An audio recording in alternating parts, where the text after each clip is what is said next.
Hello दोस्तों, आप सुन रहे हैं मेरी यानी लीजा के साथ अपना पसंदीदा स्टोरी ट्रूली मैड।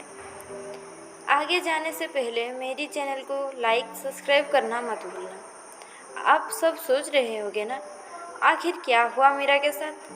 तो मैं आप सबको और इंतज़ार नहीं करवाऊंगी। चलो सुनते हैं इसकी आगे क्या हुआ। उन लोगों का पहला साल ख़त्म होने के टाइम पे, मतलब अक्टूबर की महीने चल रही थी, जब उन सब में पीहू का बर्थडे आया। उस दिन 25 अक्टूबर था और सबने मिलकर पीहू का बर्थडे सेलिब्रेट करने के लिए एक रेस्टोरेंट जाने के लिए प्लानिंग की थी।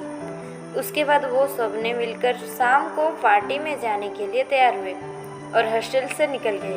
हॉस्टल से रेस्टोरेंट सिर्फ कुछ ही दूरी पर थी, इसीलिए उन सब ने पैदल ही जाने लगे। मिनिमम 10 मिनट के अंदर ही उन सब ने रेस्टोरेंट में पहुंच गए। वहां जाने के बाद एक वेटर ने कहा, मैम आप सबका टेबल वहां पर डेकोरेट है। उन सब ने हैरान होकर कहा, पर हम तो अभी ही आए और डेकोरेट के लिए भी किसी को नहीं कहा। वो मैडम, वेटर ने इतना ही कहा था कि उस टाइम पे पीछे से एक शख्स की आवाज़ आई, हे पीहू हैप्पी बर्थडे। तभी उन सब ने पीछे मुड़े तो देखा पीहू के बॉयफ्रेंड और उनके एक दोस्त वहाँ खड़े थे। तब पीहू ने पूछा, तुम यहाँ कैसे? पीहू का बॉयफ्रेंड, बात यही है कि हमें आरोही ने बताया और मीरा और आरोही ने आने को कहा, इसलिए हम दोनों आ गए। तभी पीहू का बीएफ का दोस्त ने कहा, Wishing you a very happy birthday, Pihu. Pihu ने मुस्कुरा दी और थैंक यू कहा। पीहू के बॉयफ्रेंड का नाम था प्रणव और प्रणव का दोस्त का नाम था मानव। उस टाइम पे आरोही ने प्रणव से कहा, क्या जीजू ऐसे ही बात बात पे पार्टी ख़त्म कर दोगी क्या? मीरा भी आरोही का साथ देते हुए कहा, हाँ भैया, ऐसे ही खड़े खड़े बातें करके पार्टी ख़त्म कर दोगे क्या? प्रणव ने कहा, अरे नहीं नहीं, चलो बैठते हैं। उसके बाद उन सब ने जाके वहाँ टेबल पर बैठ गए। तभी मानव ने कहा, चलो गाइस, सब अपनी अपनी इंट्रोडक्शन खड़े होकर दो। तभी मीरा ने खड़े होकर अपनी इंट्रोडक्शन देने लगी तो सब लोगों ने ज़ोरों से हंस पड़े। तब जाकर मीरा को रियलाइज़ हुआ कि वो कितना बड़ा बेवकूफ़ी कर रही थी और वो सडनली बैठ गई और शर्म के मारी अपनी सिर झुका दी। तभी प्रणव ने कहा, कोई बात नहीं, ऐसे मजाक तो होते ही रहती है। मीरा ने कहा, पर भैया आपका दोस्त तो हमें बेवकूफ़ बनाए। प्रणव हंस पड़ी। उसके बाद वहाँ पर केक कटिंग की और थोड़ी सी नाच गाना भी हुई। फिर उन सब ने एक वेटर को बुलाया और ऑर्डर देने लगी। पीहू और मीरा सिर्फ वेज बिरयानी ऑर्डर की और बाकी सब ने चिकन बिरयानी ऑर्डर की और वहाँ पर बैठकर बातें करने लगे। पीहू और प्रणव एक साथ बैठे थे, उनकी एक दोस्त और उसका बॉयफ्रेंड भी एक साथ बैठे थे और दूसरे साइड पे आरोही और उसके साथ और 3 दोस्तों बैठे थे। मीरा और मानव आमने सामने बैठे थे। उसी टाइम पे वहाँ पर वेटर उनका ऑर्डर लेके आ गया। उन सब ने खाने लगे।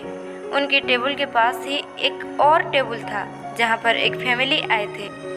उनमें से एक लेडी ने ब्लू कलर की साड़ी पहन कर आई थी और यहाँ पर मीरा ने भी ब्लू वाइट टॉप और जीन्स पहनी थी। तभी मानव ने पीहू से बोले, पीहू, वहाँ पर देखो, वो ब्लू वाली आंटी तुम्हारे बीएफ को कुछ ज्यादा ही घूर रही है। पीहू ने कहा, हाँ तुमने तो सही कहा, मन तो हो रहा है उसका आंखें अभी ही नोच लूं, पर यहाँ कोई तमाशा करना नहीं चाहती हूँ। तभी मानव ने पीहू का मजाक बनाते हुए कहा, अरे पीहू, वो ब्लू वाली कितनी सुंदर लग रही है यार, उसका नंबर दिला दो ना। तभी पीहू ने मन में ही सोचा कि वो लेडी तो सुंदर नहीं है, तो फिर मानव ने किससे कहा होगा। तभी पीहू का नज़र मीरा पर पड़ी, जो कि ब्लू ड्रेस पहनी हुई थी, तो वो मीरा को ही समझ बैठी और उसने कहा, पर उसके पास तो फ़ोन नहीं है, आरोही को छोड़कर और किसी के पास भी मोबाइल नहीं है। पर हाँ, हमारी क्वार्टर में कुछ लोग छुपा कर मोबाइल रखते हैं। मानव ने कहा, क्यों, हॉस्टल में मोबाइल अलाउ नहीं है क्या? तभी पीहू ने कहा, अलाउ है, मगर वो फ़ोन सब उन्हें उनकी बॉयफ्रेंड ने दी है, इसीलिए छुपाना पड़ता है। तुम कहो तो उनके मोबाइल से बात करवा दूंगी। तभी मानव ने ना समझते हुए कहा। हाँ। तब तक उन सबका खाना खत्म हो गया था। तभी प्रणव ने कहा, बहुत देर हो गई है, अब तुम सब हॉस्टल चले जाओ और हम भी घर के लिए निकल जाते हैं।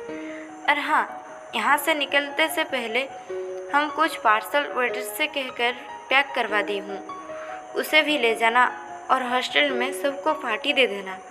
उसके बाद उन सब ने हॉस्टल चले गए और प्रणव और मानव भी घर चले गए।